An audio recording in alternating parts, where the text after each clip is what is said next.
తిరుపతిలో ఇది మా లాస్ట్ డే. నేను నా ఫ్రెండ్ అయితే ఒక ప్లాన్ చేసాం, యూట్యూబ్లో అండ్ ఇన్స్టాగ్రామ్లో చూసిన కెఫేకి వెళ్ళాలని. తిరుపతిలో ట్రాఫిక్ అయితే ఫుల్గా ఉంది, రూట్ కూడా తెలియదు. గూగుల్ మ్యాప్స్ ఓపెన్ చేసి డైరెక్ట్గా బయలుదేరాం. ఫైనలీ రీచ్ అయ్యాం. సో మేము వచ్చిన కేఫ్ వెంకీ యాదవ్ కేఫ్. వీళ్ళ వీడియోస్ అయితే చాలా బాగుంటాయి, యూట్యూబ్లో అండ్ ఇన్స్టాగ్రామ్లో చూస్తూ ఉంటాను నేనైతే.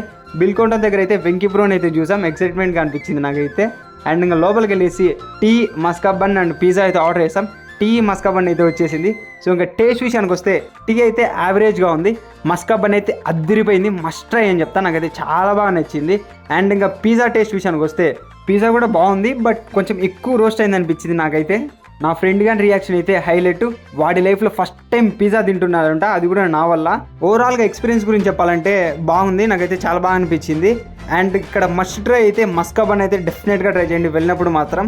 సో మిగతా ఐటమ్స్ నాకు ఓకే అనిపించాయి. సో నేను ఎక్కువ కొన్ని ఎక్స్పెక్టేషన్స్ అని పెట్టుకున్నా, బట్ పర్లేదు, వర్త్ అనిపించింది నాకైతే. ఎందుకంటే రీసెంట్గానే అన్న వాళ్ళు కేఫ్ అయితే ఓపెన్ చేశారు. మీరు కూడా తిరుపతికి వెళ్ళినప్పుడు డెఫినెట్గా విజిట్ చేయండి, చాలా బాగుంటుంది ఎక్స్పీరియన్స్ అయితే. అండ్ మీ ఒకవేళ వెళ్ళింటే మీకు ఎలా అనిపించిందో కింద కామెంట్ చేయండి. Thank you so much for watching.